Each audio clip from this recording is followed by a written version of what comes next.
রাস্তায় ধানের চারা পুঁতে প্রতিবাদ ফুল পড়ুয়াদের। দীর্ঘদিন ধরে রাস্তার বেহাল দশা। শেষ পর্যন্ত পথে নামলো স্কুলের ছাত্রছাত্রীরা। স্কুলের সামনের রাস্তায় জমে থাকা জলে পুঁতে দিল ধানের চারা। পূর্ব মেদিনীপুর জেলার ধান্যশ্রী গ্রামের ঘটনা। রাস্তা বেহাল দীর্ঘদিন, শেষ পর্যন্ত পথে নামলো স্কুলের ছাত্রছাত্রীরা। স্কুলের সামনের রাস্তায় জমে থাকা জলে পুঁতে দিল ধানের চারা। এ ছবি পূর্ব মেদিনীপুর জেলার ধান্যশ্রী গ্রামের।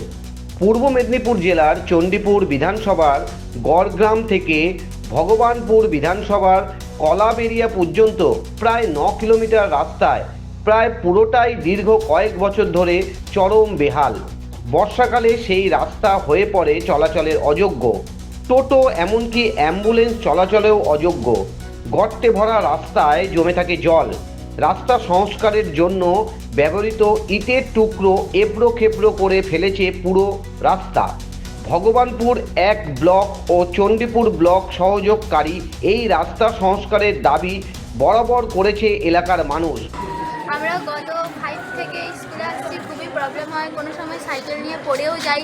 তাই আমাদের আশা আছে যদি এই রাস্তাটা ঠিক করা হয়। ধান্যশ্রী গ্রাম একটি ঐতিহ্যবাহী গ্রাম। এখানে একটা উচ্চ মাধ্যমিক স্কুল আছে, প্রচুর ছাত্রছাত্রী এখানে পড়তে আসে, এটা অবশ্যই গ্রামের গর্বের। কিন্তু দীর্ঘদিন ধরে ধান্যশ্রী থেকে কলাবেড়িয়া যাতায়াতের রাস্তাটি অত্যন্ত বেহাল অবস্থা।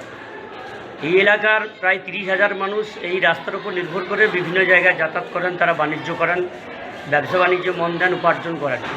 টোটোরা যাচ্ছে, মানুষ অত্যন্ত কষ্টে যাচ্ছে। সবচেয়ে বড় কথা, ছাত্রছাত্রীরা বিদ্যালয়ে আসার ক্ষেত্রে অত্যন্ত সমস্যার সম্মুখীন হচ্ছে।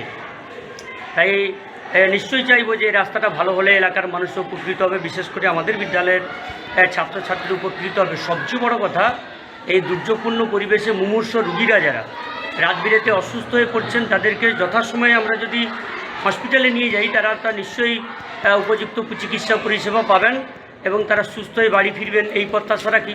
অবশ্যই রাস্তাটা ভালো হওয়া উচিত। অন্তত 20 থেকে 30,000 মানুষ ব্যবহার করেন এই রাস্তা।